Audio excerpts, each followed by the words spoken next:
Glória a Jesus. Gostoso estar aqui, gente. É bom demais estar aqui nessa manhã. Aleluia. Estenda a mão para cá, me abençoa. Isso, me receba na sua casa, no seu coração, para falar. Oh, Espírito de Deus.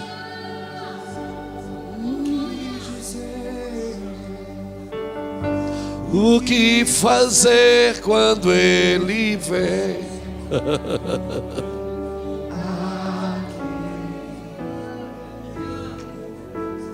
Mais que ser bem-vindo, nós te desejamos no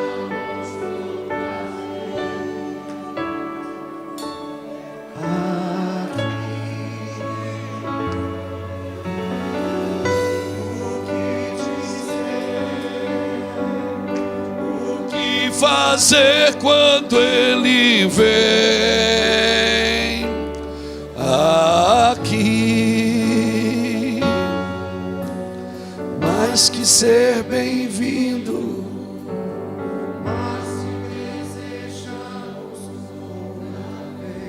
sim, aleluia, glória a Deus. Que bom estar aqui, irmãos.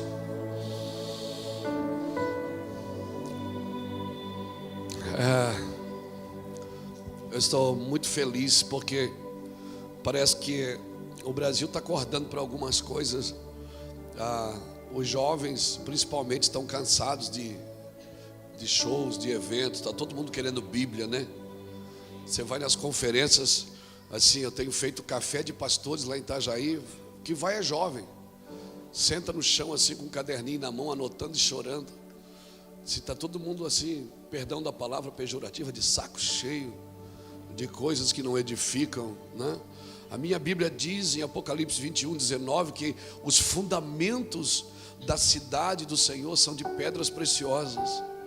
A gente nunca prestou muita atenção nos fundamentos, a gente gosta mais da decoração, mas o fundamento, quem trabalha nos fundamentos da igreja, trabalha para lapidar. Ninguém nunca passou pela sua casa e disse: meu Deus, que sapatas bonitas da sua casa, não é? Mas são aquelas sapatas ali, são aquela estrutura que determina o quanto pode construir em cima, o quanto aquilo suporta, não é verdade? Então eu acredito assim. Senta um pouquinho, gente, descansa. Aleluia, glória a Deus. Isso, irmão, deixa o meu som bem alto. Vai chegando no final de semana, vai acabando a bateria. E aí a gente começa a gritar quando não se ouve. E aí depois no outro dia está rouco. Eu estou muito feliz de estar aqui. Eu queria ressaltar uma coisa. Você não pode ficar de fora disso aqui, ó.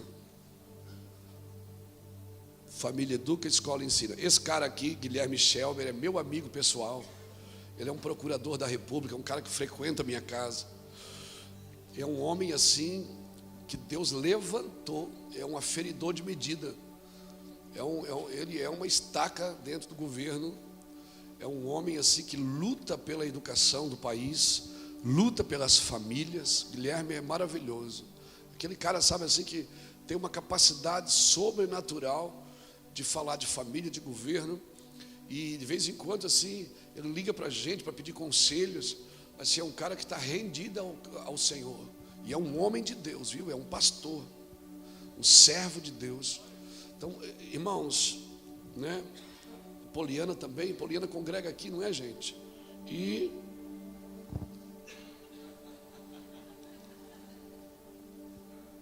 Iolene, é isso? A Iolene não conheço, mas está aqui nesse grupo aqui é porque é bênção. Mas o Guilherme, gente, o Guilherme é especial. Há uns 2, 3 anos atrás, eu reuni toda a equipe do Mevan e o Guilherme veio passar 2 dias com a gente numa sala só, nós conversando como nós podíamos orar, porque a gente tem que orar especificamente, amém?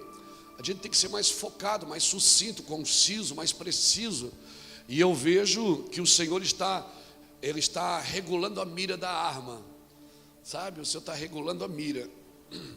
E a gente está fazendo coisas pequenas que movimentam coisas grandes.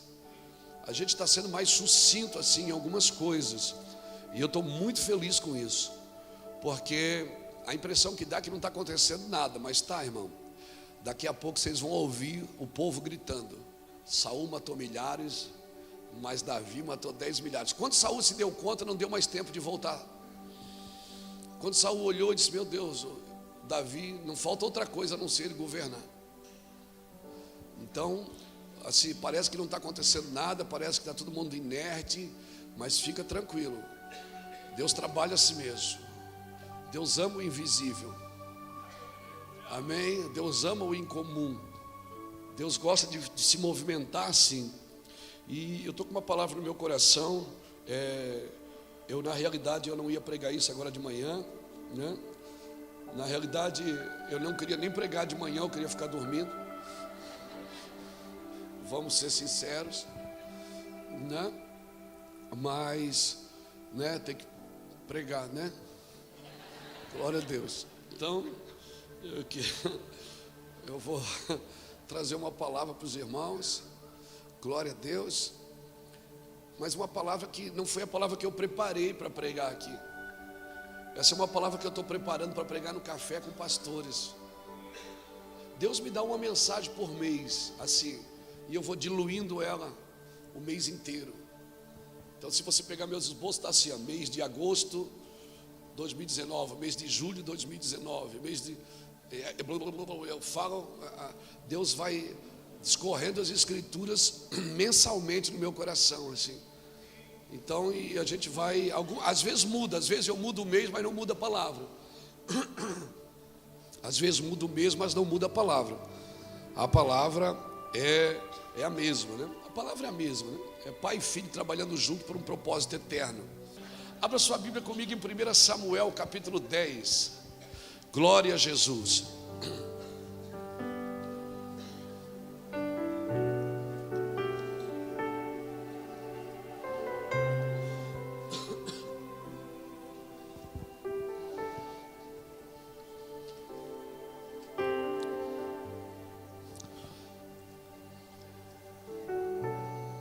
Diante do Pai você não precisa argumentar muito, né?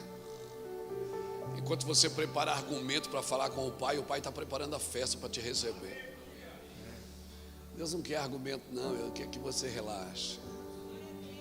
Não fala nada. Eu não sei quanto a você, mas parece que a minha vida inteira eu vivo num processo de abrir mão. A vida inteira, todo dia eu acordo, não acordo para conquistar nada, eu acordo para abrir mão de alguma coisa. Todo dia. E isso para mim é um discipulado, não tem maior discipulado do que a renúncia. Todo homem de renúncia, toda mulher de renúncia vai viver debaixo de autoridade. Porque a autoridade não tem a ver com posição, a autoridade tem a ver com renúncia. Tem gente que correndo atrás de posição achando que vai ter autoridade.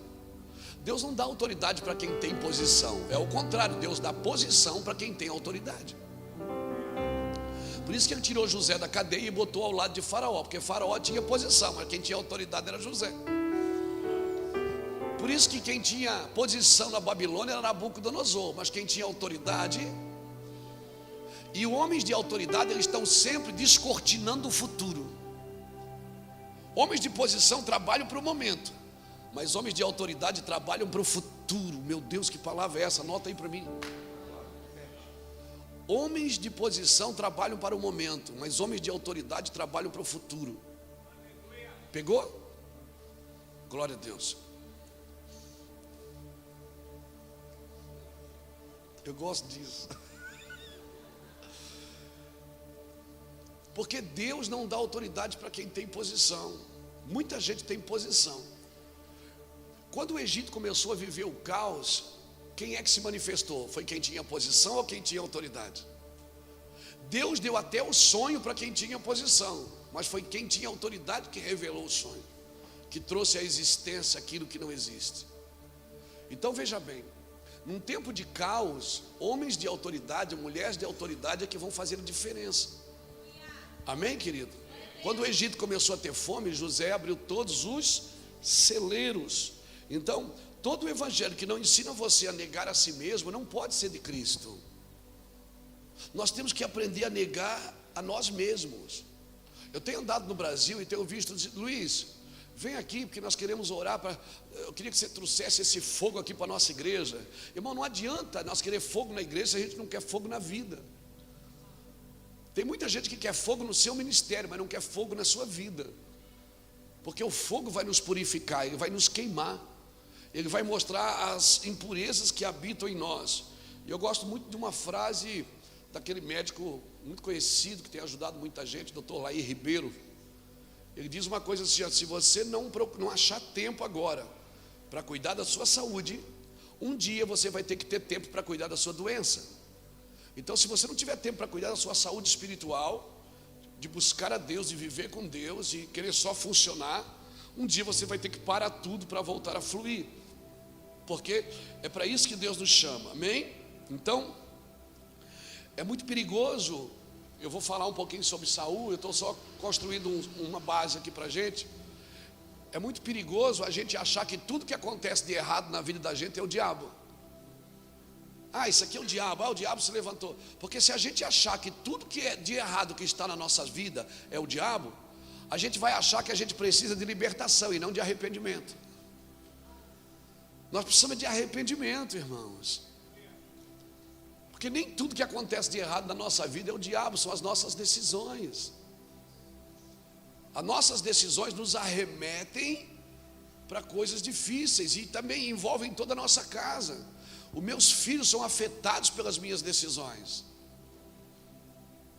Minha família é afetada pelas minhas decisões. Então, eu quero muito que você se localize comigo, porque eu não sou um pregador de prosperidade. Às vezes, esses dias eu falei do livro, eu tenho que explicar bem, porque às vezes esses dias, pastor, me dá aquele livro que o senhor escreveu sobre prosperidade. Eu digo, ele não é de prosperidade, ele é de justiça.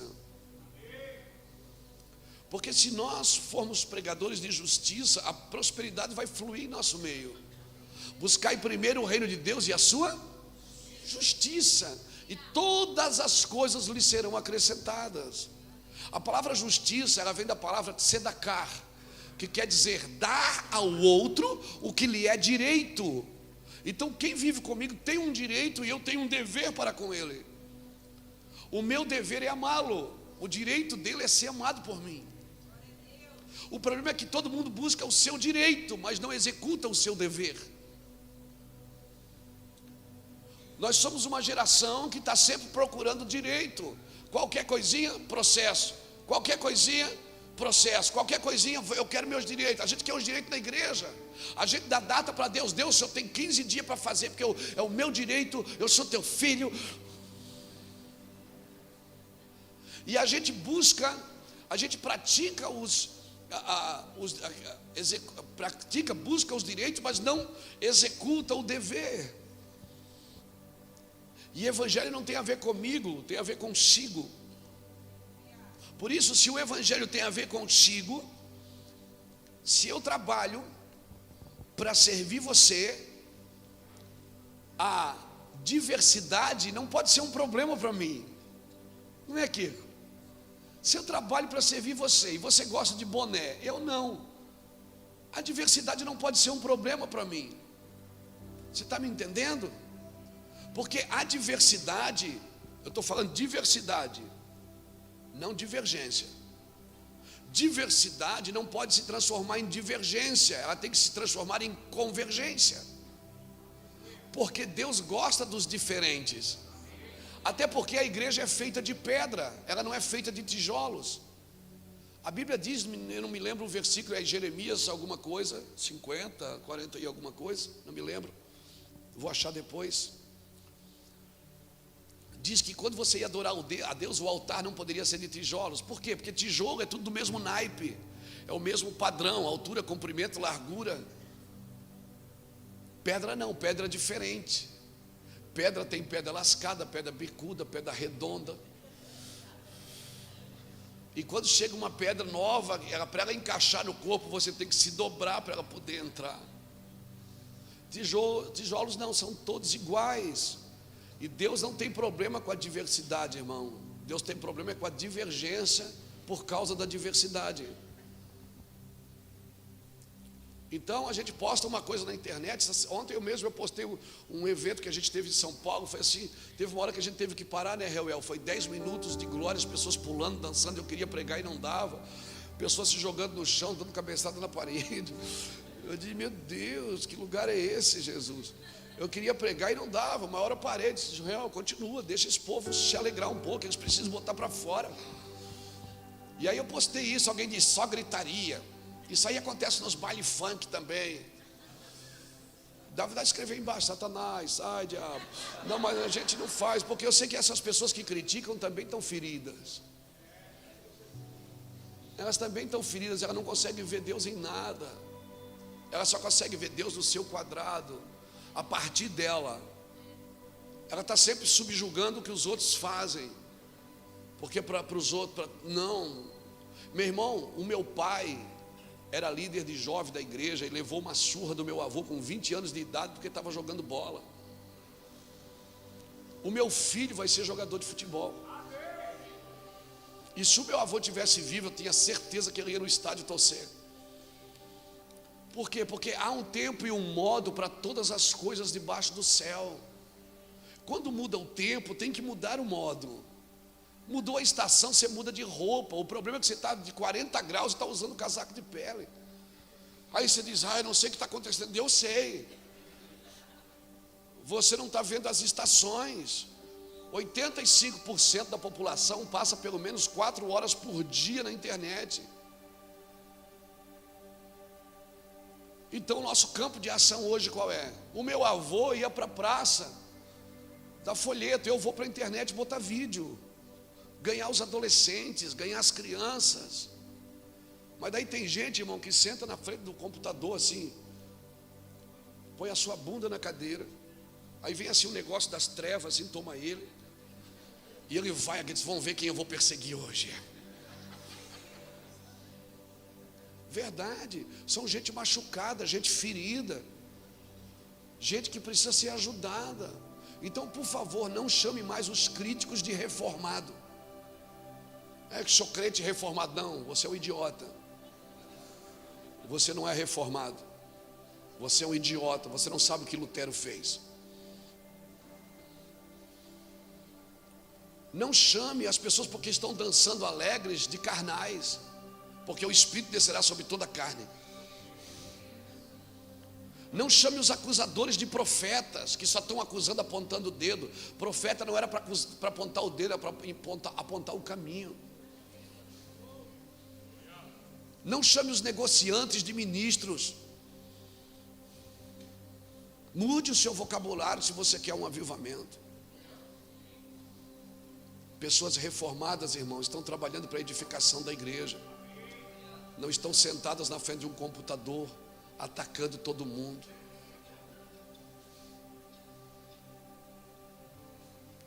Esses dias alguém me criticou e disse, você se intitula apóstolo.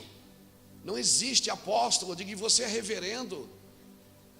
A palavra reverendo significa digno de ser reverenciado.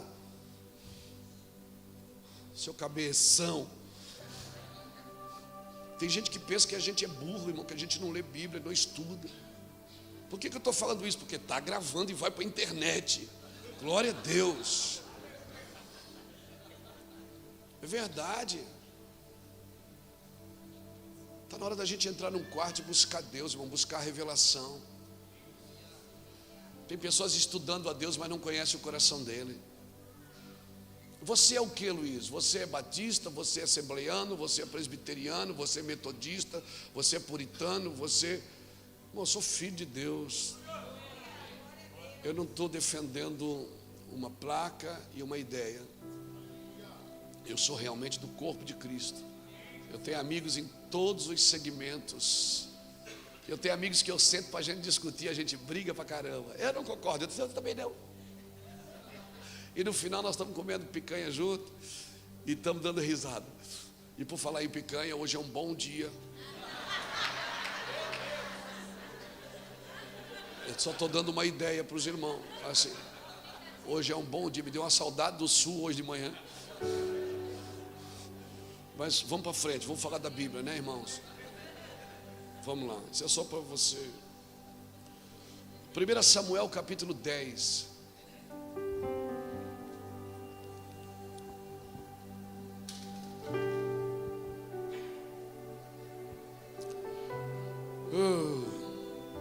Primeira Samuel 10 diz assim, o versículo de número 5: Então chegarás ao outeiro de Deus, aonde está a guarnição dos filisteus. Entrando na cidade, encontrarás um grupo de profetas que descem do alto. Um grupo de profetas que vem da onde? Do alto.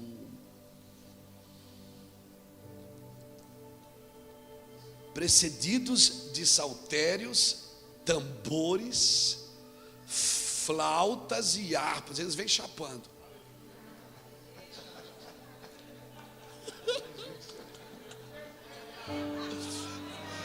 Eles vêm chapando.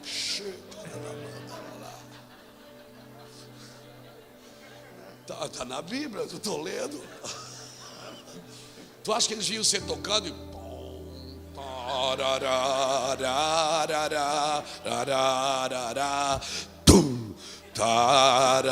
tu acha que eles vinham assim?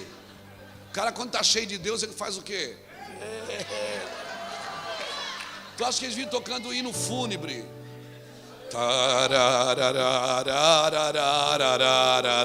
Pum. Não, irmãos. Eles estavam descendo do alto, precedidos de saltérios, tambores, flautas e harpas, e eles estarão profetizando. O Espírito do Senhor se apoderará de ti, e tu profetizarás com eles, e serás transformado em outro homem. Quando estes sinais te vierem, faz o que achar a tua mão para fazer, porque Deus é contigo. Descerás adiante de mim a Gilgal, e certamente eu descerei a ter contigo, para oferecer holocausto e sacrifícios de ofertas pacíficas. Mas, aqui é o problema. Mais 7 dias esperarás, até que eu vá ter contigo e te declare o que tu há de fazer. Virando Saul as costas para se apartar de Samuel, Deus lhe mudou o coração em outro, e todos aqueles sinais aconteceram naquele mesmo dia. Uau, uau. Obrigado, Jesus, pela tua palavra. Nós nos submetemos à tua palavra. Querido, muitos dos quadros depressivos, para não dizer todos os quadros depressivos da igreja hoje, são por causa da frustração. E o que é a frustração? É você esperar que Deus fizesse uma coisa do seu jeito e Ele não fez do jeito que você esperava que Ele ia fazer. E para falar em frustração, eu posso usar Lucas 22, quando os 2 homens a caminho de Emaús. Jesus entra no meio e os caras estão tão frustrados que eles cegam. Porque um homem frustrado, ele cega, ele não consegue ver de outro jeito. Ele não consegue ver Deus se movimentando de outra forma, é só da forma que ele conhece. Só da forma que ele conhece. Então, o que é a frustração? Frustração é você achar que ia ter um resultado e não teve o resultado que você esperava. E é perigoso, porque a frustração é que alimenta a apostasia dos últimos dias. Porque a frustração, ela vai tornar você duro, não maduro. E certamente, se você ficar duro, você vai se tornar incrédulo.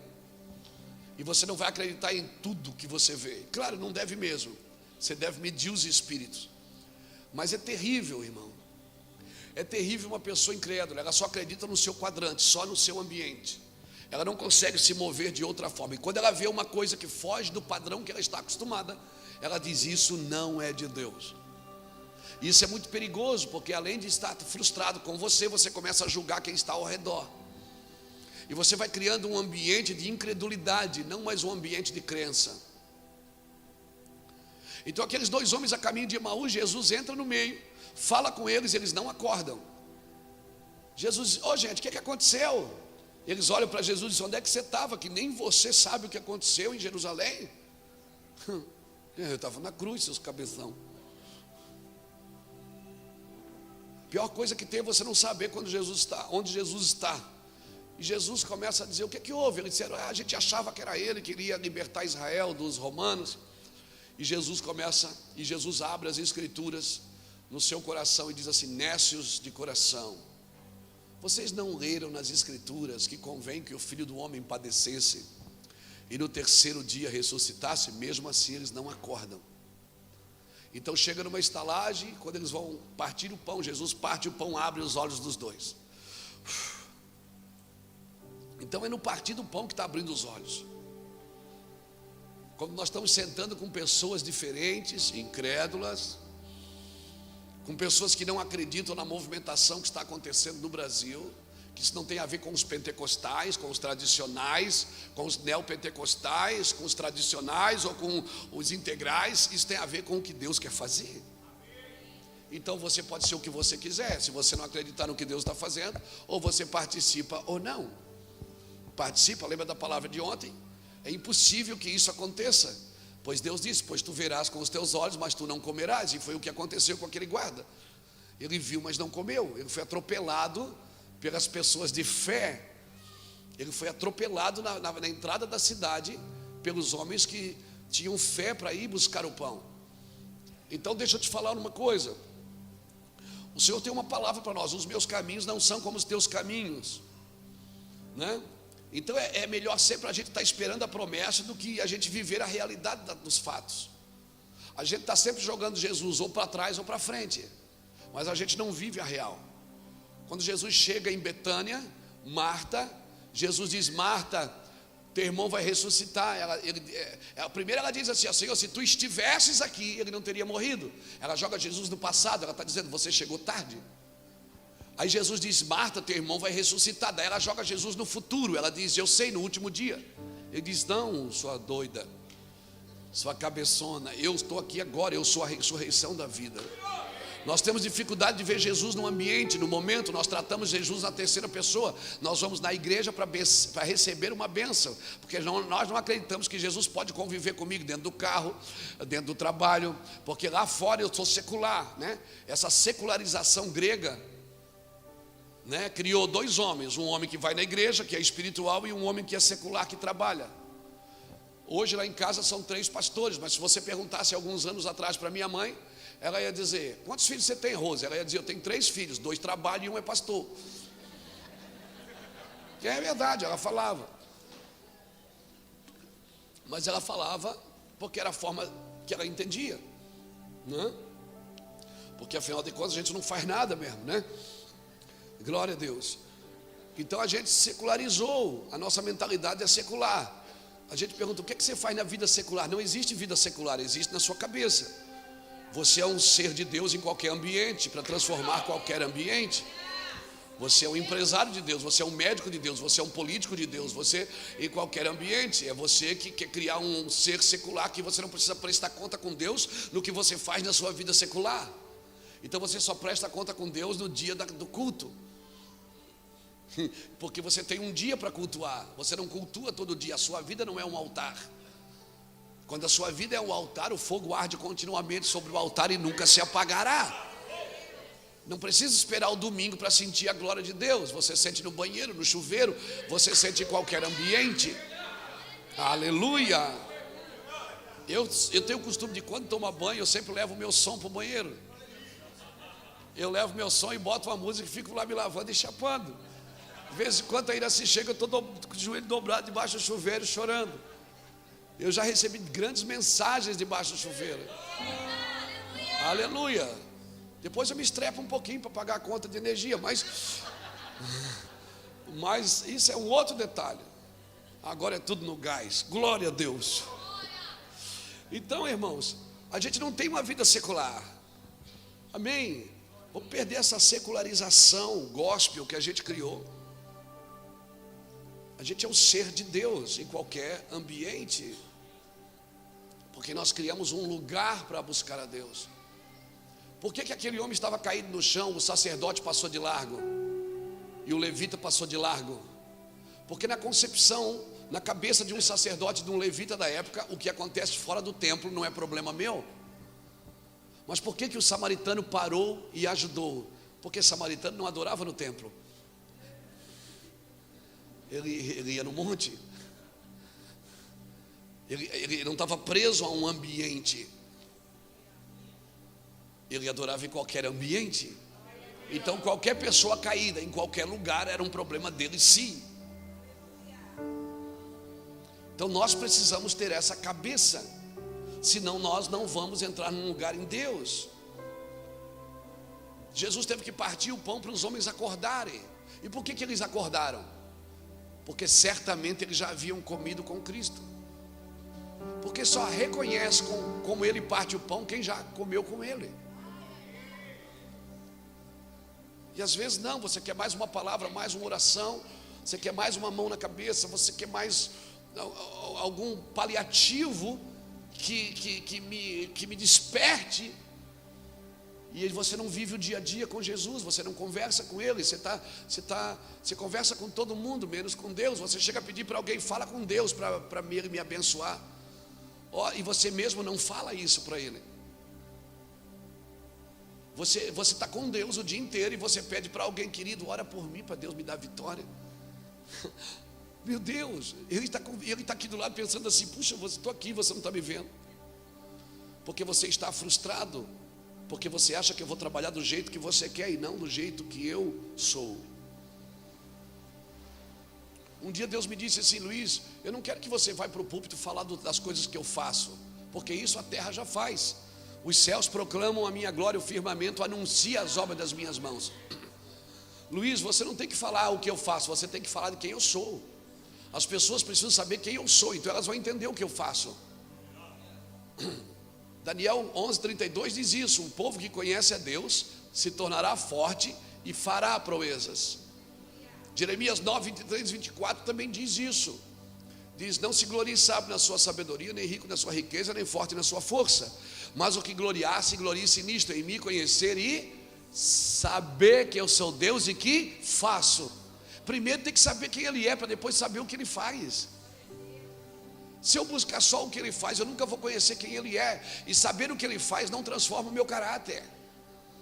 O que transforma o meu caráter é saber quem Ele é me envolver com a pessoa de Jesus. Jesus é Emmanuel, é o Deus conosco, é o Deus presente, é o Deus aqui. Então eu não tenho que tornar o evangelho complexo. Sabe o que eu vejo? Às vezes tem gente que fala tantas coisas bonitas, difíceis, torna o evangelho complexo para que ele seja atraente. Você não tem que tornar algo simples em algo complexo para que as pessoas desejem isso. Não, irmãos. O evangelho é simples. A beleza do evangelho, a complexidade do evangelho está na sua simplicidade. É tão simples que parece mentira. É tão simples que não parece verdade, parece uma mentira. Essa é a história de dois irmãos, eu acho que eu já contei aqui, não me lembro. De dois irmãos, que um era pastor, o outro era ator. E os dois se separaram de criança, né? Um foi estudar, fazer arte, e o outro foi estudar no seminário para ser pastor. E um dia os dois se encontraram numa cidade, ou seja, né, na mesma cidade que o irmão tinha a igreja, o outro veio fazer uma peça de teatro. E aí eles se encontraram num restaurante e disseram, poxa, a gente podia aproveitar melhor o nosso tempo. Aí o cara disse, por que você não vai no meu teatro amanhã? Ele disse, eu vou no seu teatro no sábado, se você for no meu culto no domingo. O cara disse, fechado. E aí fecharam os dois. Chegou sábado, ele foi no teatro, meu Deus, negócio violento, tapetão bonito na entrada, gente esperando na porta, e já levaram ele na cadeira, sentaram ele na cadeira. Daqui a pouco, no horário em ponto, abriu as cortinas e as luzes acenderam e começou a peça, tudo perfeito, ao ponto daquele pastor chorar na peça. E aí disse, amanhã você tem que ir no culto. Lembra que a gente combinou? Ele disse, ele chegou no culto 7h30, o culto começava às 7h30, a igreja estava fechada ainda. E aí daqui a pouco chega o irmão dele botando nó da gravata, atrasou o trânsito e tal. Aí quando acende a luz, tem 10 luzes queimadas. Só umas 3 acesas. E aí daqui a pouco começa a chegar os músicos montando os instrumentos na hora da reunião. E aí as microfonia, né? E todo mundo tocando. E o guitarrista não parava de solar. E o baterista parecia do Mapper Show.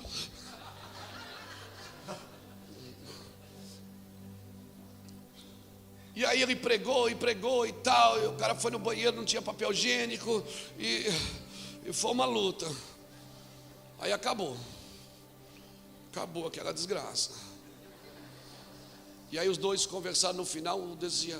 O artista do teatro disse: rapaz, eu já sei qual é a diferença da gente, do meu trabalho e do seu.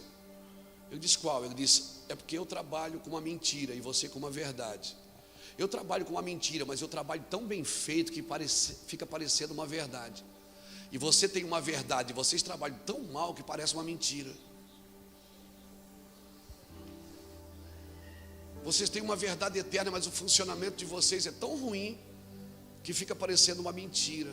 Você está entendendo o que eu estou tentando dizer? Nós temos uma verdade simples, a gente não precisa empolgar ela para que ela seja complexa. Eu não estou dizendo para você botar tapete, eu não estou dizendo para você acender luz, eu não estou dizendo para você botar máquina de fumaça, porque tudo isso não substitui a glória de Deus. O que faz a igreja complexa é a presença do Pai. Amém. Eu já tive lugares que não tinha lugar para um microfone, era um megafone, mas a glória de Deus estava lá. A glória de Deus estava lá. A gente foi substituindo as coisas. A glória saiu, a gente encheu a igreja de luz. A fumaça da glória não veio, a gente comprou uma máquina. Nós estamos tentando copiar quem, irmãos? A glória de Deus. Eu tenho que falar de Saul. Então, muitos de nós estamos construindo algo para o Senhor, mas nós temos que ler a planta para ver se a planta foi exatamente como Deus mandou. Mas eu não concordo, mas não é a planta. Então, vai fazer do seu jeito em outro lugar. Essa é a planta. Irmãos, eu sou pastor de uma igreja, do ministério hoje que está em 27 países, com mais de 1000 igrejas no Brasil ligadas. Nós temos uma aliança com essa casa aqui. Então nós estamos construindo junto muitas coisas, mas tem uma planta só. Porque alguém disse: pastor, mas se eu quiser fazer do meu jeito, pode, mas você não vai poder fazer aqui, porque aqui tem uma planta, e eu tenho que respeitar essa planta.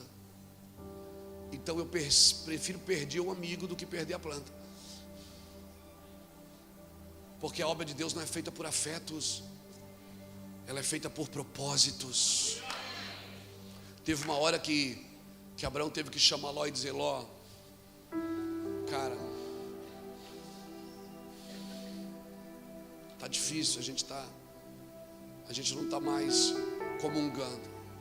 Por que eu estou falando isso? Porque essa casa tem uma palavra para essa cidade, tem uma palavra para essa nação.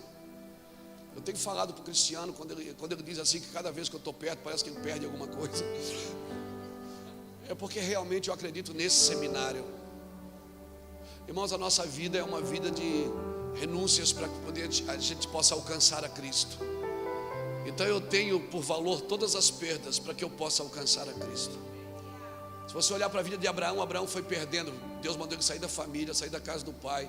Depois ele perdeu Ló. Deus mandou ele abrir mão de Ismael. Depois Deus mandou matar Isaac.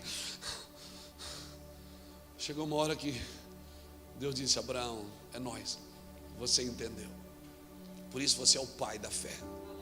Você está disposto a abrir mão de qualquer coisa, de qualquer pessoa. Eu sei que tudo que você fez, você ama, mas você está disposto a soltar qualquer que comprometa a minha voz no seu ouvido. Você está me entendendo? Porque nos próximos dias Deus vai falar coisas fortes com você. Pastores, empresários, nos próximos dias Deus vai falar coisas fortes com você. Ele vai dizer: abre mão daquilo, abre mão disso, abre mão daquilo. E você vai dizer: não, está amarrado. Você vai ter que abrir mão. que você ouça Cristo. Deus não está mandando desprezar, Deus não está mandando abandonar, Deus não está mandando negligenciar suas responsabilidades, não é isso.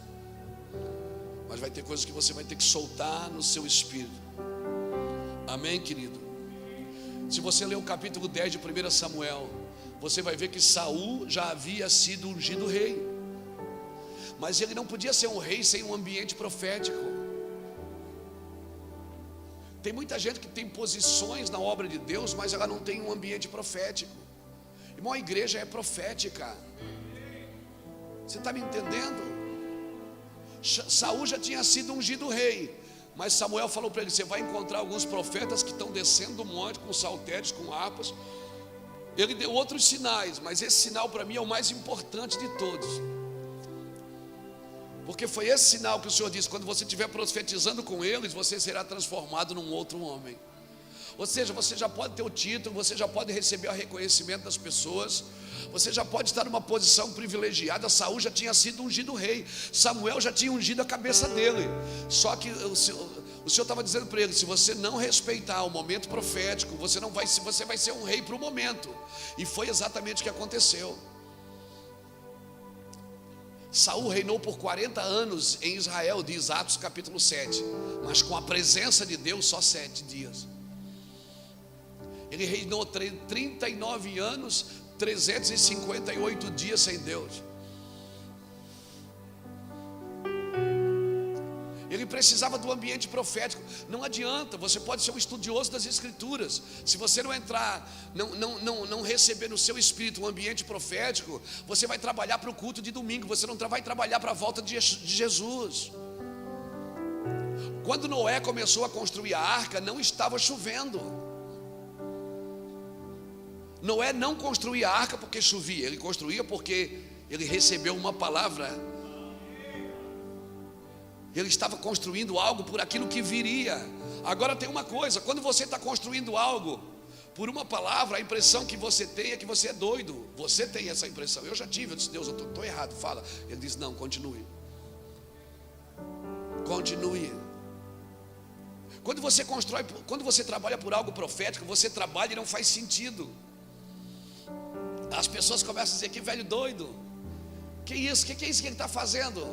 Vai acabar o mundo. Ele está dizendo: vai acabar, vai vir negócio, Deus vai fazer algo aqui. A Bíblia diz que Noé, enquanto construía, ele era um apregoeiro de justiça. Ele trabalhava na obra, mas ele pregava justiça para o povo. Ele trabalhava naquilo que era profético, mas ele não se libertou da justiça, ele não se negligenciou a justiça. Essa é a palavra certa. Ele não negligenciou a justiça.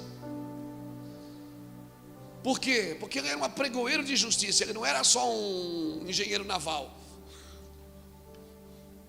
Ele estava lá construindo, mas de vez em quando ele parava quando alguém vinha criticar ou vinha. Então ele era considerado como um velho louco, 100 anos trabalhando por uma palavra que ele ouviu. Eu fico imaginando os filhos de Noé se reunindo, dizendo: será que o pai não está bem? Será que não é melhor a gente levar o pai no médico? Que ele está fazendo uma coisa, meu Deus, a gente está trabalhando aqui há 20 anos, e ele disse que ainda faltam uns 80.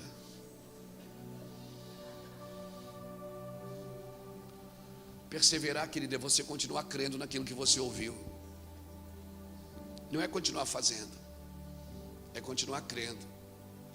E aquele velho doido continuou por 100 anos, 120 anos a mesma obra. Toque, toque, toque, toque. Toque, toque, toque, toque, toque, toque. Eu acho que é por isso que quando ele saiu da arca, ele plantou uma vinha e tomou um porre. Ele disse: eu estou doido, eu tenho que dar uma aliviada, eu estou muito carregado. É por isso que ele tomou um porre. Ele disse: não, eu não aguento, vai ficar um ano dentro dessa arca com esses bichos tudo, com a minha família gritando. Meu Deus, esses meninos tudo gritando, tá doido? Eu disse: não, Deus, me dá um relaxamento aí, me dá uma luz. Está amarrado, não vai fazer isso não, faz isso não. Hoje tem o Espírito Santo, que você vai, não vos embriagueis com vinho onde há contenda, mas enchei-vos do Espírito Santo. Pegou? Então Noé está 100 anos construindo uma coisa que ele ouviu uma vez. Ele não ia no culto todo domingo para Deus confirmar. Ele não ligou para ninguém para Deus confirmar. Ele não parou na frente de ninguém e disse: libera uma palavra de vida para mim. Ele não disse: ô pastor, libera uma palavra de vida.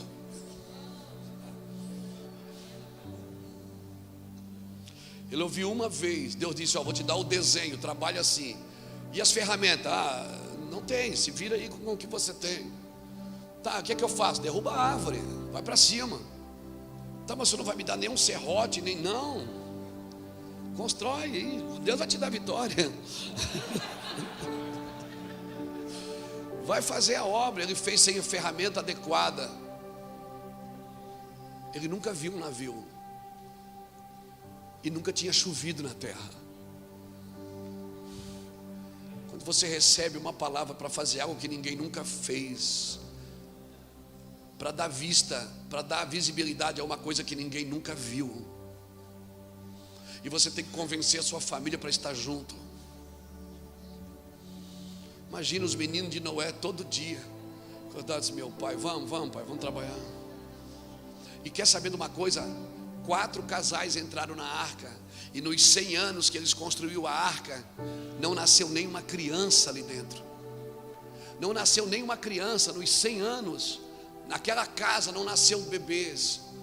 Por quê? Porque eles estavam trabalhando em algo coletivo. E quando você milita em algo coletivo, Deus não permite você gerar em causa própria. A Bíblia diz que depois que eles saíram da arca, Deus disse: agora Deus deu os filhos e filhas para eles.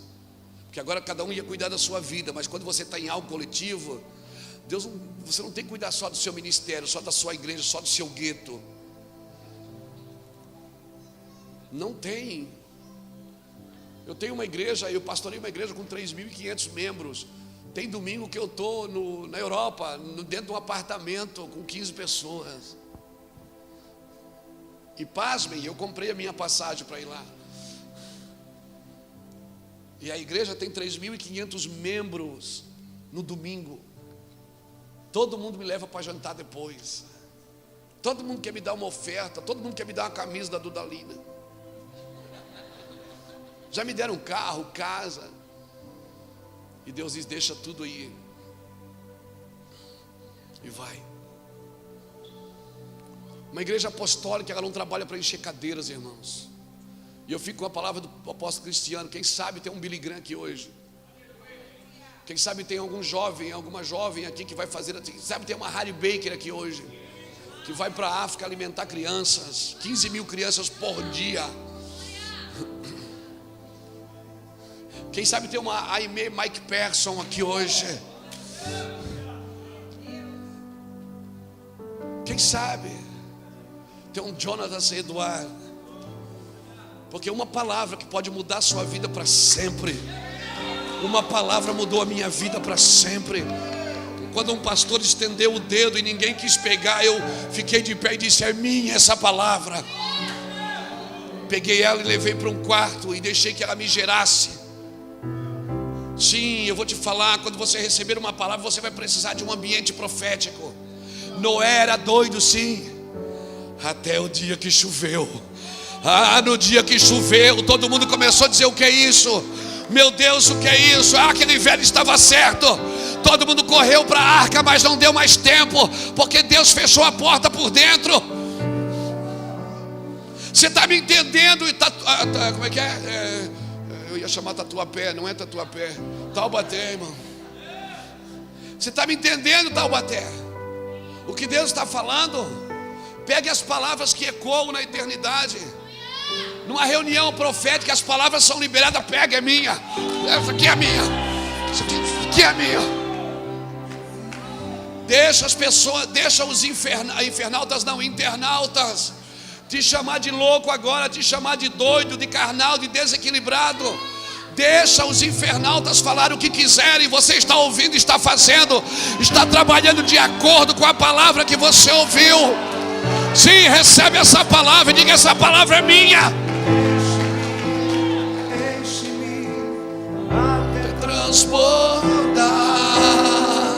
Tu és o Deus céu, o Deus Emanuel.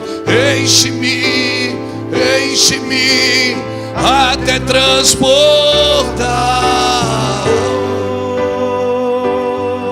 Onde iremos nós? Sim. Não adianta o óleo na cabeça se o ambiente não é profético.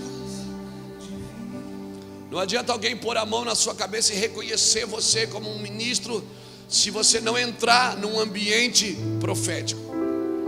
Então, olha, Samuel disse: olha, eu já te ungi, você já é rei, mas você não vai conseguir reinar com a sua cabeça, você não vai conseguir reinar no seu ambiente.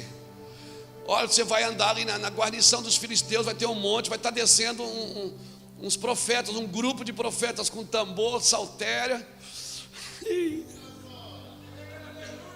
Você vai, entra na dança, te mistura. Tá, e daí eles vão estar profetizando. Você abre a boca e profetiza também. Mas eu sou profeta? Não, você é rei. Mas todos podem profetizar num ambiente profético. Não significa que todos são profetas. Você não vai governar sem um ambiente desse. Você não vai longe sem um ambiente profético. Ou você é profético ou é patético.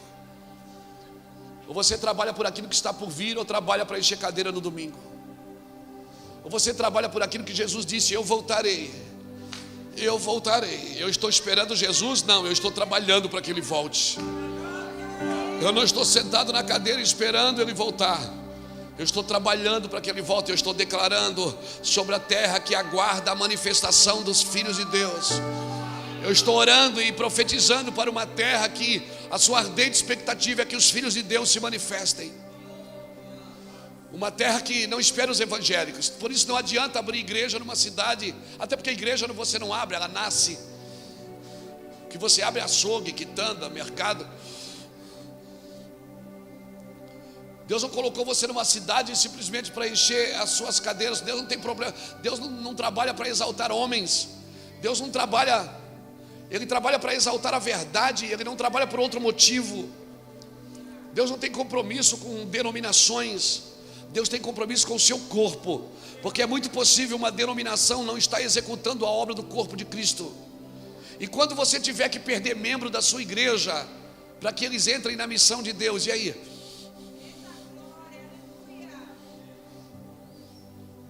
Então, se a igreja for sua, você vai ficar ofendido. Mas se não for, Deus não dá igreja para pastores, Ele dá pastores para a igreja. Você está me entendendo, querido? Então, olha Samuel, olha Saul. Você vai encontrar os caras ali, profetiza. Saul, e quando você profetizar, o Espírito do Senhor se apoderará de ti, e tu serás transformado num outro homem. Saul, a hora que você estiver falando, cara, você vai entender. Você nunca mais vai correr atrás de mula. Você nunca mais vai correr atrás de mula, enxotando mula, procurando mula, não. Porque se você for profetizar e as coisas começarem a acontecer, as ovelhas te seguirão. Elas vão atrás da voz, porque a ovelha ouve a voz do seu pastor e a segue. Essa é a diferença de Saul e Davi. Davi apacentava ovelha, Saul apacentava mula. E mula você vai atrás enxotando, ovelha não, você vai na frente e elas seguem.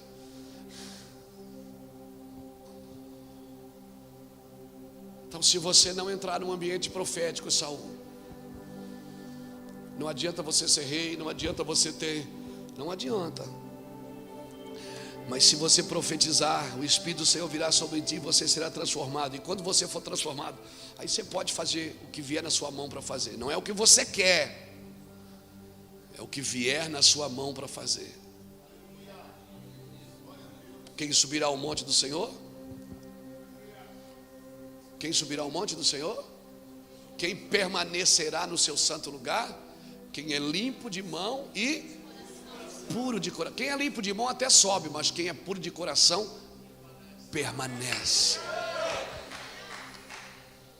Por isso, não invista nos habilidosos, invista nos leais. A igreja tem muita habilidade, está faltando é lealdade. Salmo 78, verso 72 diz assim: e Davi governava Israel com a integridade de coração e com a habilidade das mãos. Ele tinha duas coisas: integridade de coração e habilidade das mãos. Então, Deus não investe em habilidosos, Ele investe em leais. Ele dá habilidade para os leais, mas não significa que Ele dá lealdade para os habilidosos. Lembra quando Moisés botou a mão no seu peito? Deus chamou ele para o ministério, ele disse: não vou. Daí uma hora Deus: põe a mão no teu peito. Ele pôs a mão no peito. Quando ele tirou a mão, tinha lepra. Porque como estivesse seu coração, assim vai estar seu serviço. Deus não quer o seu serviço, Ele quer o seu coração. Filho meu, me dá o teu serviço. Não, é filho meu, dai-me o teu coração.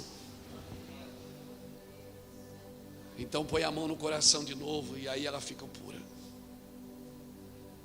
Então, a produtividade do meu serviço não está na minha habilidade de funcionar. A produtividade do meu serviço está na pureza de depender. Na pureza de depender de Deus. A produtividade do meu serviço não está só na habilidade de funcionar, está na pureza de depender. Então você pode aprender tudo aqui fora, como conduzir a igreja, mas a igreja não é uma empresa. A igreja tem um cabeça. Você tem que perguntar para o cabeça, não é para o diretor de marketing, não é para o gerente. Por isso, cuidado. É o cabeça que faz a igreja funcionar. Lembra em Juízes 13, quando a esposa de Manoá,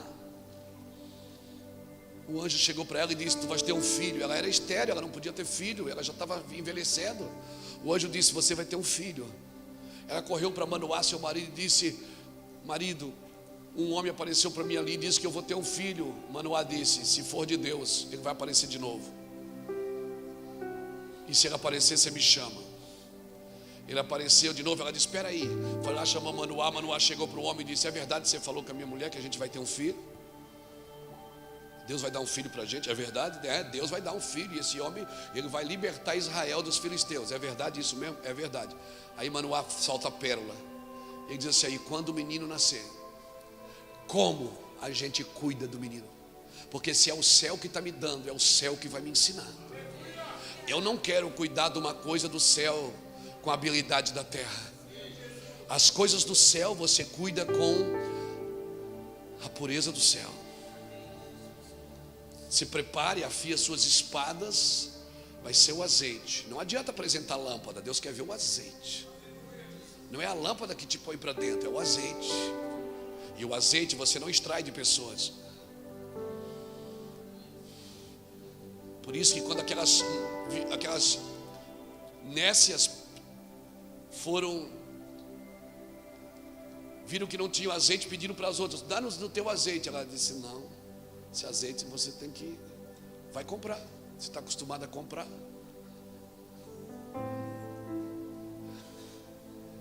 Se é coisa você não compra, amigo, isso você extrai do coração de Deus. Não tente extrair das pessoas o que você tem que extrair de Deus. As pessoas te dão aplausos, elas te dão reconhecimento, elas te dão até ofertas, mas só Deus pode te dar o azeite. E o que te garante é o azeite, não é a lâmpada. A lâmpada pode ser linda, se não tiver azeite já era.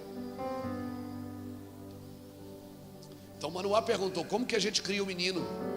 Porque se o céu está me dando algo, eu quero aprender com o céu. Não significa que eu não possa aprender com ninguém, mas ele não pode me dar o que só o Espírito pode me dar. Por isso Samuel disse: olha, eu vou te dar o azeite, eu vou te dar aqui a unção, eu vou reconhecer que você é rei, porque Deus mandou. Mas se você não entrar num ambiente profético, você não vai poder ser um rei segundo o coração de Deus. Você não vai conseguir governar segundo a vontade de Deus. Por isso que está cheio de igrejas na terra sem azeite, irmãos. E às vezes até a gente está sem azeite. Eu tenho que parar tudo. Às vezes eu tenho que parar tudo. Eu cancelo tudo e digo, não vou conseguir. Por quê? Porque está acabando o azeite, eu preciso voltar. Eu preciso entrar no lugar, na fonte, onde o azeite jorra. E aí Manoá perguntou para o anjo, como que a gente cria o menino? O anjo apontou para a mãe e disse, a mãe não pode comer comida consagrada e nem beber bebida forte. O anjo estava dizendo o seguinte: a pureza do filho está na abstinência da mãe. Agora a minha pergunta é, quem é a mãe dos filhos de Deus? Então a pureza dos filhos está na abstinência da mãe. Se a mãe foi pura, os filhos vão ser puros, porque eles vão gerar semente segundo a sua espécie. Se a mãe for santa, os filhos serão santos. Se a mãe é gananciosa, os filhos serão gananciosos. Se a mãe só quer dinheiro, os filhos vão querer só dinheiro. Se a mãe só quer fama, os filhos vão querer fama. Porque os filhos sempre adoram o que a mãe está adorando. Por isso que quando Moisés subiu e Arão fez o bezerro, o povo não pediu o bezerro, o povo pediu um Deus. Diz, dai-nos deuses. Arão deu o bezerro e o povo adorou o bezerro. Porque o povo sempre adora o Deus do seu líder. Se o Deus do seu líder é Deus, o povo vai adorar Deus. Se o Deus do seu líder é dinheiro, o povo vai adorar dinheiro. Se o Deus do seu líder é fama, o povo vai adorar a fama. Por isso Deus está mexendo com a gente, os líderes. Apocalipse capítulo 11 está se cumprindo.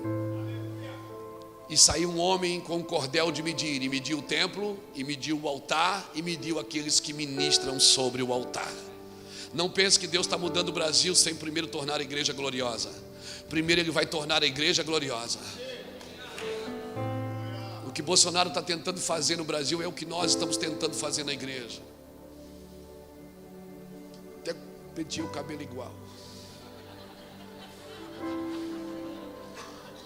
Estou brincando.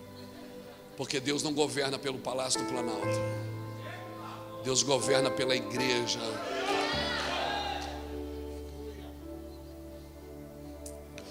Os reis é que iam buscar a profecia nos profetas. Não eram os profetas que iam buscar a profecia no rei. Olha aqui para mim. Davi conseguiu escapar de Saul, mas de Natã não. Nenhum rei vai escapar da profecia, nem você, presidente, se você não se prostrar a ela.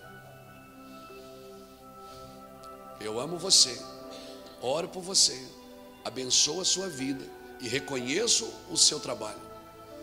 Mas mesmo você, presidente Jair Bolsonaro, se você não se prostrar à profecia, você pode perder o lugar que Deus lhe deu.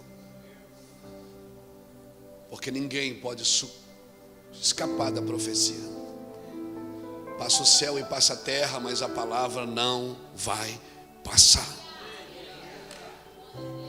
E nós precisamos do ambiente profético. Então está na hora da igreja parar de tirar selfie com o presidente. E ela ir para o altar e dizer, Senhor, assim diz o Senhor para a nação.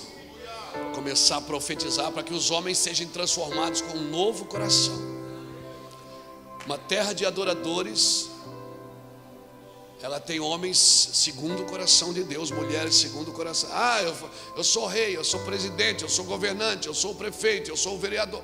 Pode ser quem for. Se não entrar num ambiente profético, vai ser só mais um, tentando governar na sua força e na sua coragem. Há uma profecia liberada sobre a nação. Qual é? Brasil é um celeiro de missões. E para que serve um celeiro? Para que nos dias de dificuldade os celeiros sejam abertos e sustentem a nação. Você está me entendendo, profeta? Você está me entendendo o que eu estou falando para você nessa manhã? Pegue isso no seu espírito. Amém? Tudo que Jesus fazia não era para mostrar o que ele podia fazer, mas era para revelar quem ele era. Quando Jesus multiplicou os pães, o que é que ele estava dizendo? Eu sou o pão da vida. Quando ele ressuscitou os mortos, o que é que ele estava dizendo? Eu sou a ressurreição da vida. Quando ele fazia milagres, o que é que ele estava dizendo? Ele estava revelando a sua natureza. O dom que Deus te dá, os dons que Deus te dá, revelará quem Ele é através de você, ou não. Quando Deus pede uma oferta, vamos fazer uma oferta? Vamos.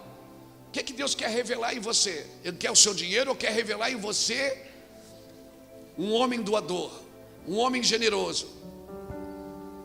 Todo o movimento de Deus é para revelar. Quando Deus pede a Abraão, Abraão me dá Isaac, ele queria Isaac? Não, ele queria Abraão. Porque se ele tem o pai, tudo que está debaixo daquela mão, ele terá tudo. Por isso você vai ver numa igreja muito mais mulheres do que homens. Porque se um homem converte numa casa, a probabilidade da casa toda se converter é maior. Você está me entendendo? Então, querido, quando ele pede uma oferta, ele quer revelar que você é um semeador, o semeador que está aí dentro. Amém? Então não pare o processo de perder. Não pare o processo de abrir mão. Eu não vou dizer nem perder, essa palavra é feia. Mas assim, abrir mão. Amém? Abra comigo Hebreus capítulo 11, versículo 11.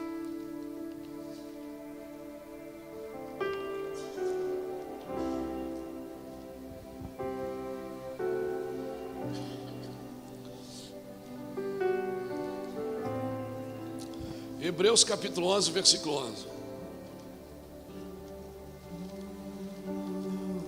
Secreto, só eu e você. Eu me esvazio, venha me encher no lugar secreto, só eu. Olha aqui, Hebreus 11, 11, o que é que diz? Pela fé, também a própria Sara recebeu o poder de conceber um filho, mesmo fora da idade, porque teve por fiel aquele que lhe havia feito a promessa. Amém? Está aqui. Sara recebeu um filho foi pela? Agora Gênesis 18, 12 diz o quê? Que ela riu. Quando o Senhor veio avisar que ela ia ter um filho, ela teve fé? Ela riu. Porque você não precisa ter fé para começar. Porque quando você não tem fé para começar, Deus começa por você. Você não precisa ter fé para começar, você precisa ter fé para continuar. Porque às vezes Deus fala uma coisa que a gente fica, não é possível. Eu não acredito nisso, mas Deus diz, eu vou fazer. Você tem que ter fé para perseverar, amém? Se você não tem fé para começar, Deus começa por você. Mas se a sua fé vai se aperfeiçoando no caminho, Deus não contabiliza a incredulidade do começo. Tem muita coisa que você fez no começo, você tinha fé para fazer? Não tinha. Então, o que eu quero dizer com isso? Que você precisa perseverar no que você está ouvindo. Foi o que não aconteceu com Saul. Deus disse, você vai ser transformado num outro homem, faz o que tiver a tua mão para fazer, mas, esse mais é terrível, desce a Gilgal e me espera 7 dias, que eu vou descer e vou sacrificar contigo. Deus, pronto, os 7 dias de glória do ministério de Saul durou só 7 dias. Depois foi só perturbação e enfado. Por quê? Porque ele parou de ouvir a Deus. Ele parou de ouvir a Deus. E quando você para de ouvir a Deus, você vai parar na mão. Ele foi ouvir a necromancia.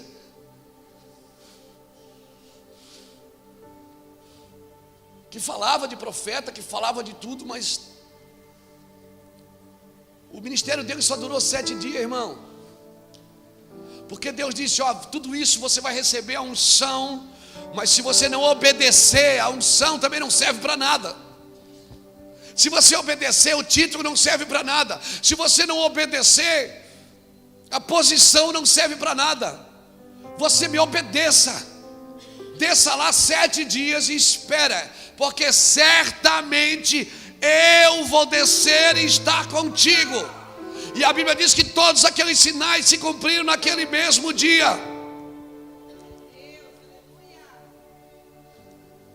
Então as coisas da sua vida não tem que começar bem e terminar mal. Elas podem começar mal, mas elas precisam terminar bem. Davi, quando quis trazer a arca para Jerusalém, ele começou mal. Ele fez um carro de boi, ou seja, ele tinha uma vontade correta, mas uma movimentação errada.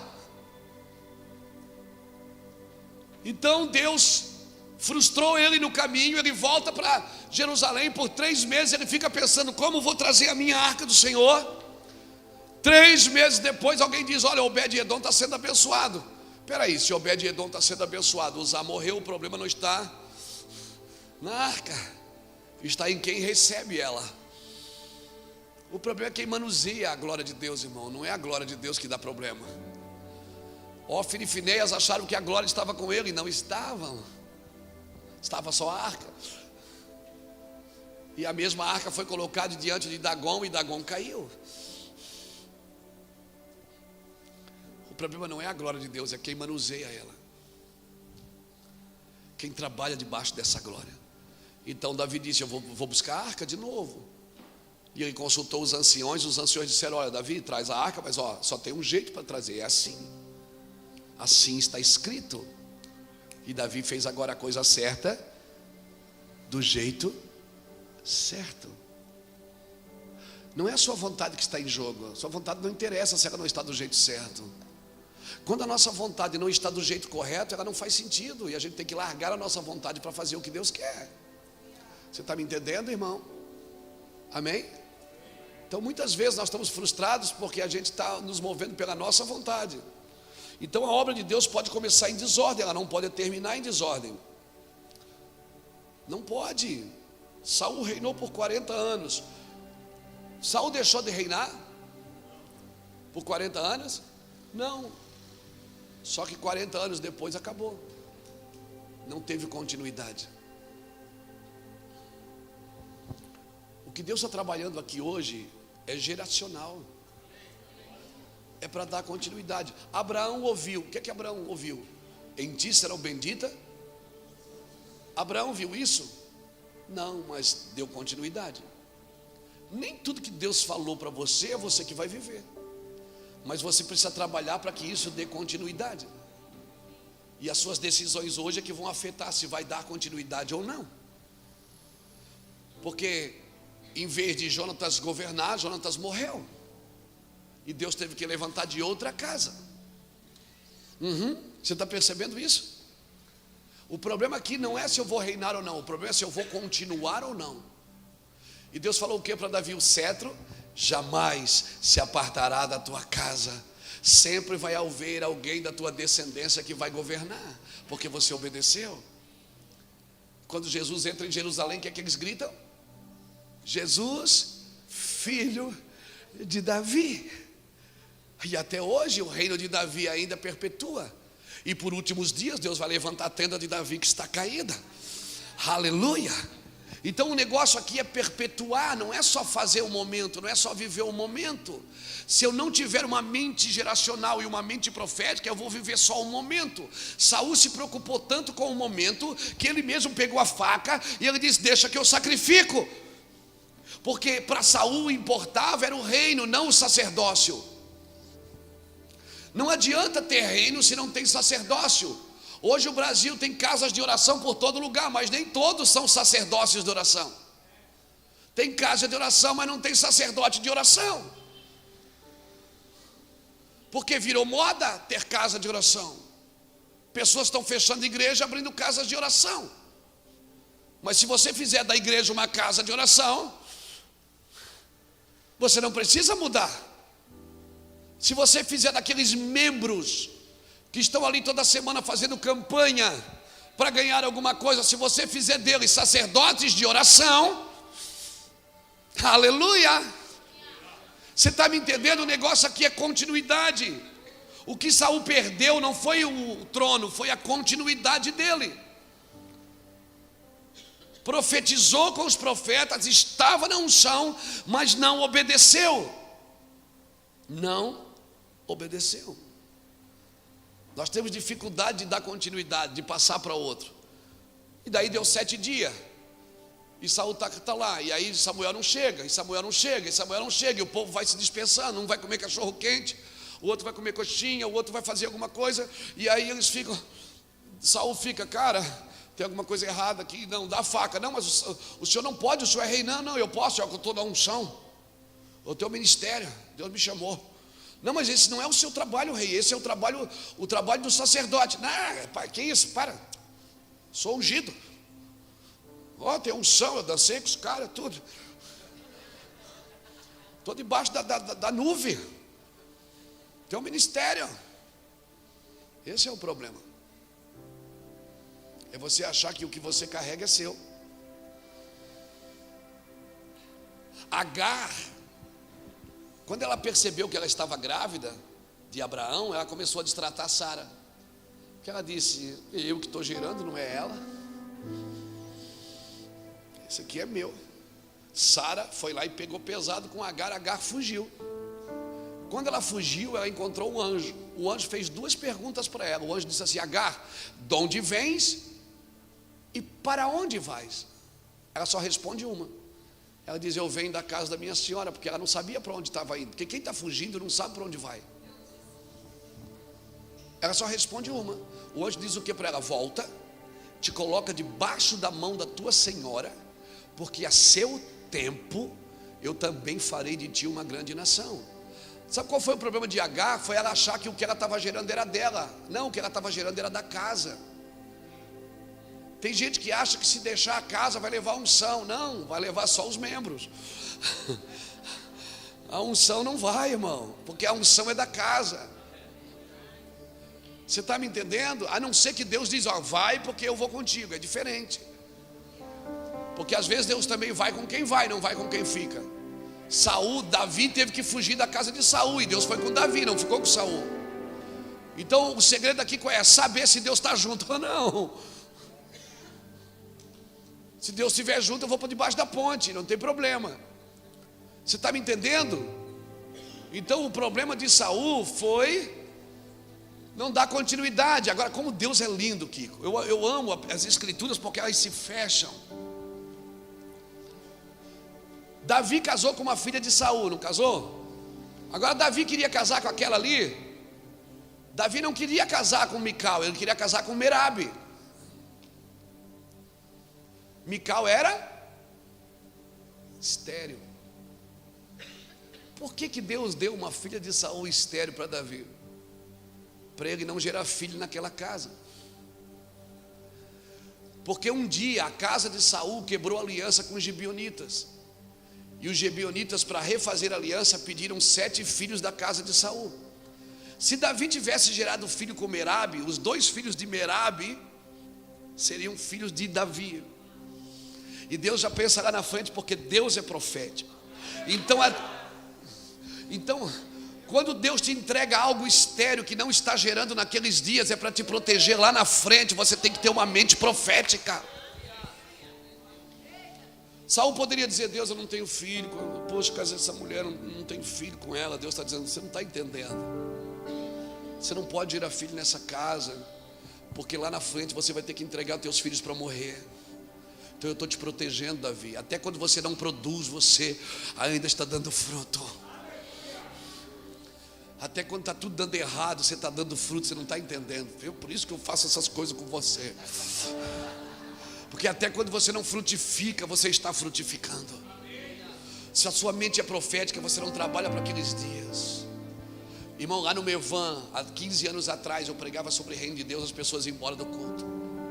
Quantas famílias sentadas na minha frente disseram, nós vamos embora, nós vamos para uma igreja mais sólida, você é muito menino. Eu ouvi isso. A sua igreja, pastor, assim, a gente não tem nem, você não tem nem lugar aqui para receber a gente, que a gente tem uma outra estrutura. Aí meus diáconos diziam assim, pastor, vamos trazer alguém para pregar, porque a minha palavra é muito pesada. Pastor, Assim, o povo precisa de uma palavra. Eu disse, não, o povo precisa de Jesus. As pessoas iam embora, irmão. A gente espalhava as cadeiras assim. Eu saía para pregar, para vender as fitas do meu testemunho, para ajudar a pagar o aluguel da igreja, porque as pessoas iam embora e levavam os seus dízimos. Mas eu nunca voltei atrás com uma palavra. Nunca. Um dia a chave virou. Um dia choveu. Um dia choveu. Hoje nós temos 3 cultos no domingo, fica a gente na rua esperando acabar um para começar o outro. O Brasil inteiro vai lá em Itajaí. Eu vendo 50 mil reais de livro por semana. Na internet, nos eventos, que mantém 86 pessoas em tempo integral. Nós temos 32 funcionários na igreja com carteira assinada só para manter a estrutura aberta, que abre 8 da manhã e fecha meia-noite todo santo dia. Gente do Brasil inteiro vai lá. Por favor, não negocie a palavra que você ouviu. Entra num ambiente profético. Se Deus falou que vocês podem ser uma terra de adoradores, trabalhem, invistam nisso. Isso não é um monopólio de vocês. Não façam disso um monopólio, senão vocês se perdem. Deus só usa vocês como um botão para que alguém aperte. Você é só o start, o botão. Hoje lá em Itajaí tem igrejas que já são muito mais estruturadas do que a nossa. Tem um menino lá que Deus está levantando. Meu Deus, mas como Deus usa aquele menino. A igreja dele cresce. Às vezes tem membro da nossa igreja que diz, pastor, estou indo lá congregar lá. Vai, querido, vai mesmo, não tem problema não. Deixa Deus trabalhar. O meu chamado é para o mundo. Fui chamado para o mundo. Meu púlpito é o mundo. Então entenda isso, cara. Se você está debaixo de uma unção profética, descansa seu coração. Você só não pode negociar é a palavra que você ouviu. Espera. Não faça nada com a sua mão para segurar as pessoas perto de você. Quem estiver fazendo alguma coisa para segurar as pessoas perto vai perder Deus e vai perder as pessoas, vai perder a família e vai terminar a sua vida com uma espada na mão, sozinho. Não negocie a palavra. Não negocie. O profeta disse, espera, eu vou descer com você.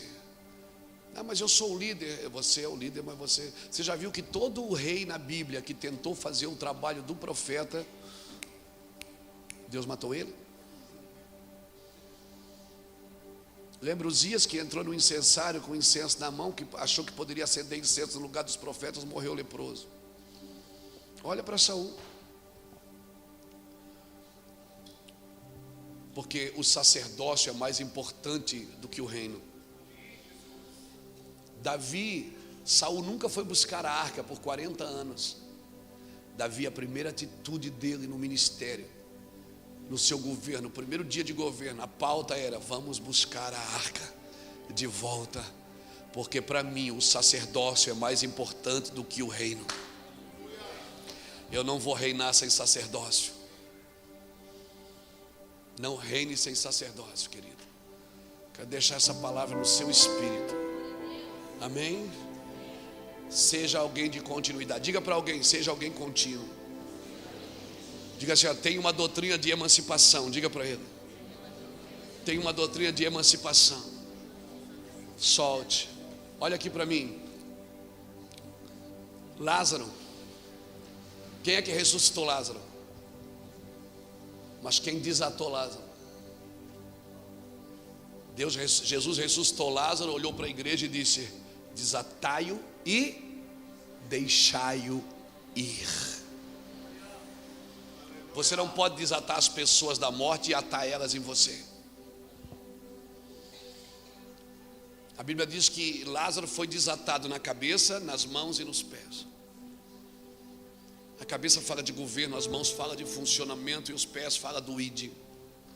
Desatai-o e deixai-o ir. Tem uma doutrina de emancipação. Irmão, Daniel capítulo 2, não precisa ler não. Nabucodonosor teve uma palavra. Ele recebeu um sonho, lembra? Ele sonhou e ele viu uma estátua, não viu? A estátua com a cabeça era de ouro, o peito era de prata, o corpo era de bronze, o pé, a perna de ferro e o pé de barro. E aí ninguém sabia revelar, ninguém. Alguém sabia revelar? Ninguém. Ele ficou tão bravo que ele não contou o sonho para ninguém. Ele disse: qual é o meu sonho? Ninguém sabia dizer. Ele ficou tão bravo que ele mandou matar todos os magos, os sábios da Babilônia. Mas daí os meninos, tinha os meninos lá na Babilônia, os meninos bonitos. E aí um menino chamado Daniel Belsazar disse assim: diga para o rei não matar ninguém, eu vou orar, e o Deus dos céus vai revelar o sonho do rei. Escuta, Daniel entrou, já foi dizendo: o sonho do rei é esse. O rei viu uma estátua e a cabeça era de ouro. Ele disse: uau. Está escrito assim, capítulo 2: e por causa disso os magos foram preservados. Sabe o que aconteceu? Aqueles magos começaram a estudar sobre o Deus de Daniel. Eles não tinham a Torá, mas eles estudavam os astros, estudavam as luzes, o sol, as estrelas, e eles começaram a se interessar pelo Deus de Daniel. Por que você acha que os magos foram quando Jesus nasceu?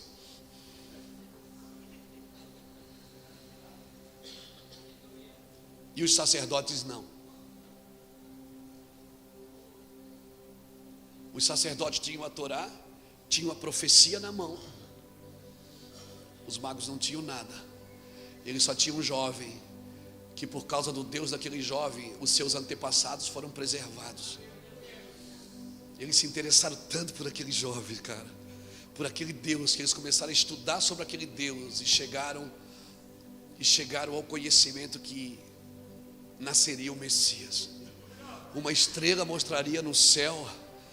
E eles chegaram para Herodes e disseram: cadê o Deus de vocês, os judeus? Porque Herodes: que Deus? Não sei, fala com os sacerdotes. E ninguém sabia. Porque Deus não se revela aos religiosos, Ele se revela aos interessados. Você pode ter muita religião na sua vida, você pode conhecer a Bíblia de capa a capa, mas se você não tem interesse no que o meu Deus está fazendo agora, você não vai chegar em lugar nenhum. Os magos foram ver Jesus e os sacerdotes não. O fato de você estar com a Bíblia pregando domingo na igreja não te garante nada. O que te garante é o interesse que mantém o seu coração vivo na segunda-feira, de entrar nas Escrituras e mergulhar nas Escrituras. A profecia vai continuar, irmãos, e sabe quem que vai para viver ela? Quem tem interesse por ela, quem está batendo no coração de Deus e dizendo: Senhor, deixa eu entrar, Senhor, me mostra o teu coração, me mostra o teu coração. Deus pediu uma arca para Noé, Ele pediu um templo para Salomão, Ele pediu um tabernáculo para Moisés, mas Ele não pediu uma tenda para Davi. Mas Davi entrou lá no coração de Deus e viu como que Deus gosta. E por isso Ele vai levantar a tenda de Davi que está caída. Agora pasmem, Nabucodonosor teve um sonho. Aí Daniel entrou e revelou o sonho. O que é que Daniel disse? Ó rei, a cabeça de ouro é você, é o seu reino. Depois do seu reino vai vir um outro reino mais fraco, que é de prata. Nabucodonosor ficou olhando, tá bom. Por que você acha que no capítulo 3 ele mandou fazer uma estátua toda de ouro e mandou todo mundo se prostrar? O que é que ele está dizendo? Não vai vir outro reino depois de mim, não. É só eu de ouro. Eu sou todo de ouro.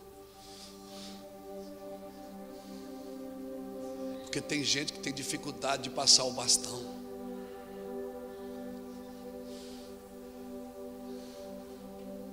Cria-se um paliativo para que os outros adorem.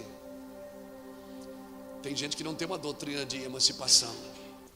Quando ele ouviu Daniel falar: peraí, quer dizer que a cabeça de ouro, depois de mim vem outro? Não, eu vim para ficar, meu amigo, não vai vir outro não. Eu sou todo de ouro. Aí ele mandou fazer uma estátua toda de ouro. Você entendeu o que ele estava tentando dizer? Eu vim para ficar, eu não vim para sair daqui não. Aqui ninguém vai pegar meu lugar não. Querido, se você é profético, você não tem lugar. Se você é profético, você não tem lugar. As escrituras circulam no seu ventre, elas circulam dentro de você, e você faz parte de tudo que Deus está construindo de eternidade a eternidade.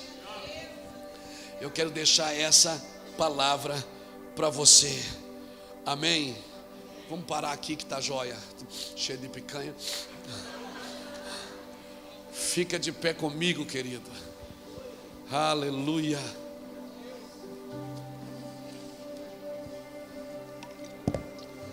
O teu amor está ganhando forma, Deus. Está me formando em você.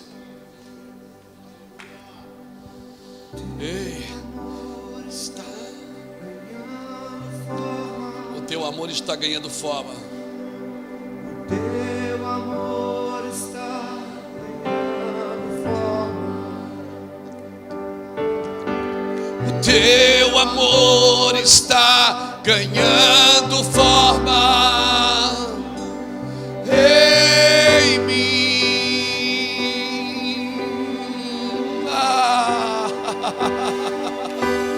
O teu amor está ganhando forma. O teu amor está ganhando forma.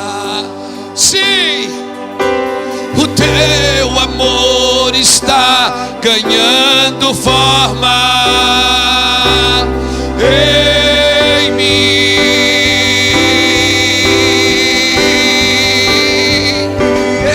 Eu vou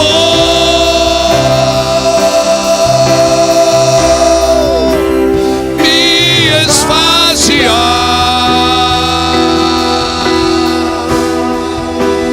a você.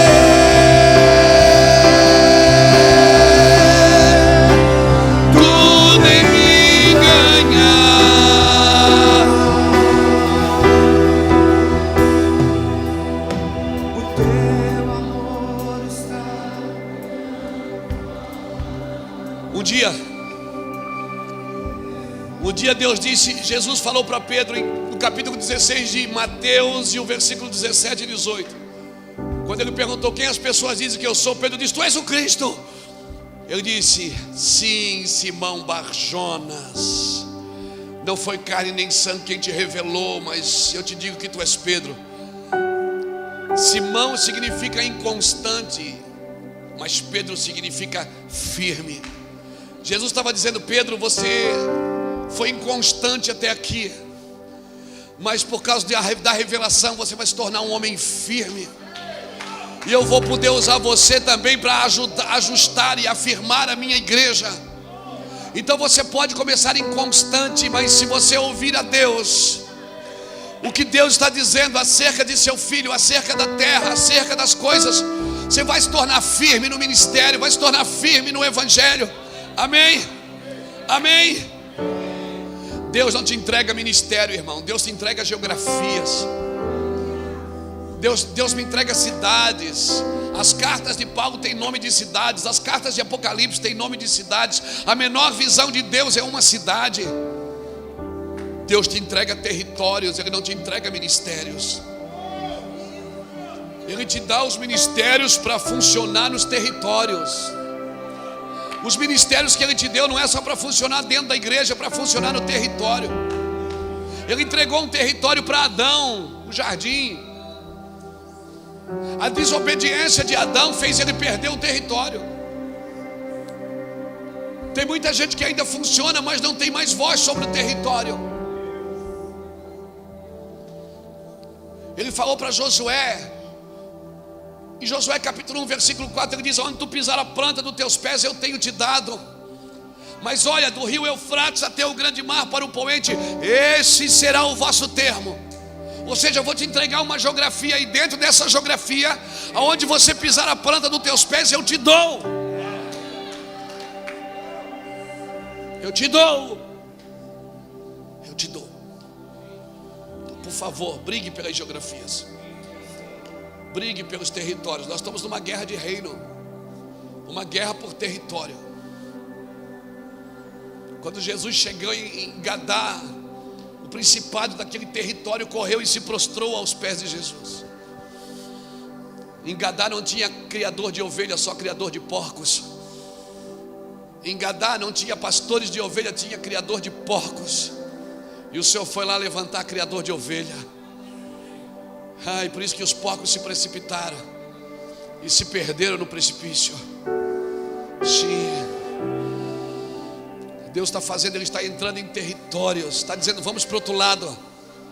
Organize, apóstolo ele. Organize os próximos dias. Não deixa as cadeiras para os outros, deixa o prédio para os outros, como você tem sempre feito. Deixa que os outros funcionem, mas organize as próximas palavras, porque Deus vai entregar territórios de influência nessa cidade. Não significa que vocês terão a maior igreja da cidade, mas significa que vocês vão ter territórios, vão influenciar territórios. As pessoas perguntavam: Jesus, cadê o teu reino? A religião não sabia onde o reino dele estava, mas o gadareno sabia. Maria Madalena sabia. Maria Madalena sabia quem ele era. O ladrão da cruz sabia.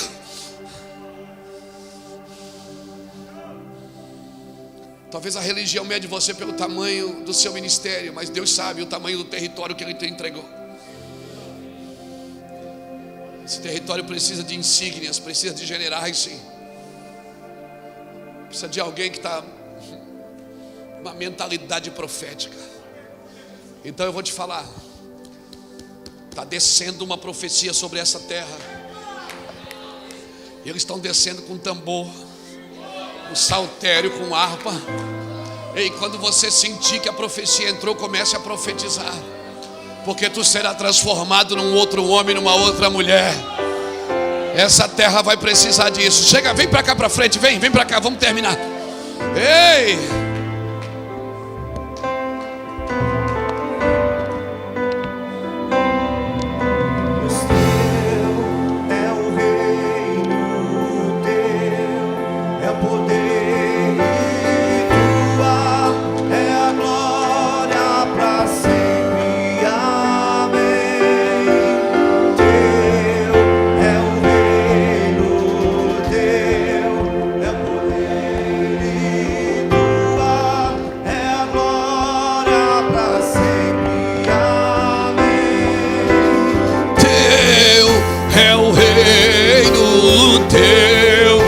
Poder e tua é a glória para sempre, amém. Teu é o reino, teu é o poder e tua é a glória para sempre, amém. Escute. O Senhor diz assim: eu te entregarei as nações e os reinos. Não é só as nações, é os reinos. Cada nação tem um reino que a domina, um principado. Ele está dizendo: eu vou te entregar, quando você pisar na terra, eu vou te entregar o território e vou te entregar o principado que domina aquele território. Por isso eu vou te dar nações e reinos, para que você manifeste o meu reino. Por isso não adianta você ir para um lugar, abrir uma denominação, simplesmente se você não entendeu o que é nações e o que é reino. Por isso que muitas igrejas vão às nações e se arrebentam. Por quê? Porque Deus não quer te entregar só o território, Ele quer te entregar as nações e os reinos. Está entendendo isso? Então pegue, porque isso é seu. Pai, obrigado por essa palavra. Obrigado por essa verdade que está tão explícita em nosso coração. Obrigado por essa verdade que está tão exposta em mim, Senhor. Obrigado porque hoje nós conseguimos expor as Escrituras. conseguimos expor a tua santidade e a tua presença.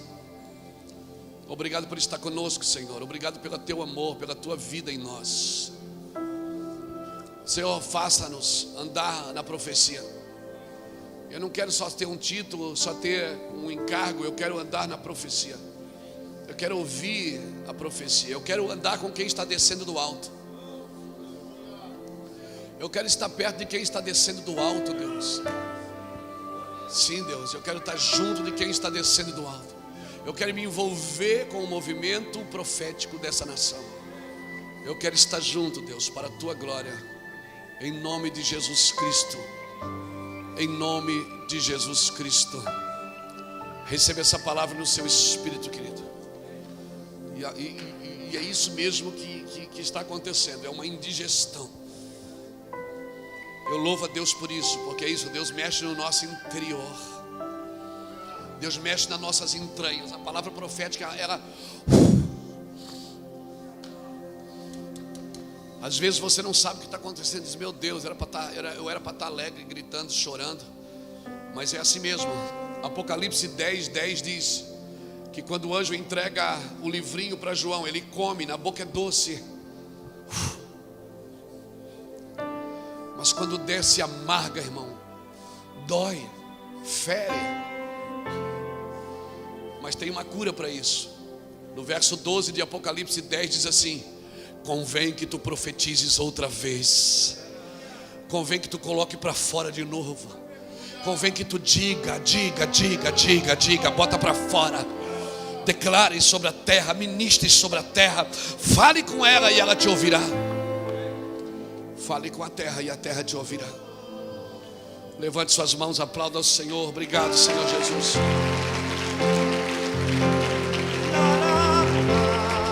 Faz de novo, Sim. faz de novo, faz de novo,